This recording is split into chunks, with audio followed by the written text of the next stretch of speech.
Hey guys, today we're going to talk about skin. Skin can be both colorful or muted, but it also can be sharp and crisp, very detailed, or it can be kind of fuzzy and soft and kind of melt into the picture. So we're going to figure out today how you can decide, how you can manipulate each part of the skin so that you can decide what style you like. If you go on Instagram, you're going to see photographers who have photography that's so sharp that it almost looks like people's skin is wet. It's so sharp. And then there's other people, everything is just creamy. The people are creamy, the background is creamy, everything is just creamy. So here is how you can change it from creamy to sharp, or from sharp to creamy. You're going to go down to details. And right now you can see this girl, she's in focus, but you can tell her skin is just soft. And what I've done is I've messed with these. So we know luminance. If we bring this luminance, it adds a little bit of fuzziness. This actually I use for manual noise reduction sometimes. But this button here, when you hit denoise, it actually denoises the image. Whereas this just has like the smoothing effect. So sometimes I'm like, I don't want the smoothing effect, let's go with denoise. But if you're looking for the smooth skin, you're gonna up that luminance just a little bit. And then we've got this here, masking. Now, if you put a lot of masking on, the computer is focusing in on just these little tiny lines. Versus if you open it all the way up, it's bringing everything sharply into focus that it can. All of these lines. All right, so let's reverse smooth this. Let's take this down to 20. This is the detail. Let's mess with detail. Oh, I wonder if this little girl has some freckles. She does, look at that.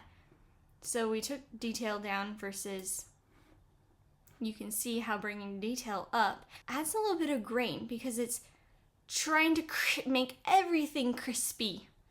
All right, and then we're gonna bring sharpening. If you bring sharpening, see how it all turns crispy. It kind of reminds me of the old-fashioned editing they had when I was a kid. There were so many programs that just made everything just like, woo, all granular, all crispy. So where do we actually want to be with this? Probably down on the detail a little bit. Oh, looking better. Okay. If you're going for a sharp looking photo, I would recommend going with 50. And then on detail, I would say 25. And then on masking, I mean, you could bring some masking. Let's see what it does. Yeah, like smooth stuff out so much. See how it does that? Versus if we bring it down, suddenly it's so much more crispy. So here we are. This is a sharp photo. This is what a sharp photo would look like. We've got 50. Just leave the radius alone. Whether you're a smooth skin person or a sharp skin person, everyone's gonna leave radius at 1. Detail around 25. You can go up if you're being brave, but again, you don't want too much granular stuff. We just want it to be sharp. So around 21, 25. Masking, that's going to add in smoothness. So if you're wanting something sharp, you're going to take masking down. Luminance, it's going to be down. And that's pretty much it. Let's go back between the two. Here's this one. Soft skin versus a little bit sharper skin. I've been trying to decide between a sharp edit and a soft edit, and my galleries are still mainly sharp galleries, but whenever I have an image that's pulled back and my people are a little bit farther away, I tend to soften it out. So bringing this down, it just gives it, let's give you an example. So this is what it would look like with the skin softened. You can see just everything is just creamy soft, and this is with everything being a little bit more crispy. You can see all these granular details versus like everything's just soft and blurred, almost blurred slightly with the creamy version. And the thing I like about this for a pulled back photo is it helps it mix in well with those really close ones. The thing that happens is when you have close subjects, your background tends to be a little bit more creamy.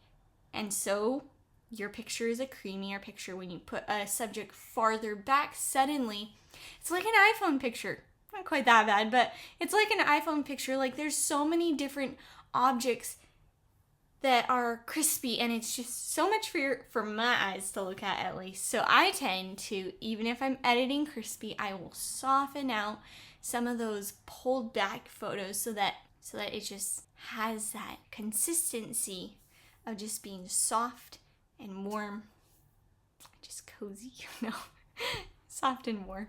So I hope that was helpful. We are in the detail tab, and that is all for today.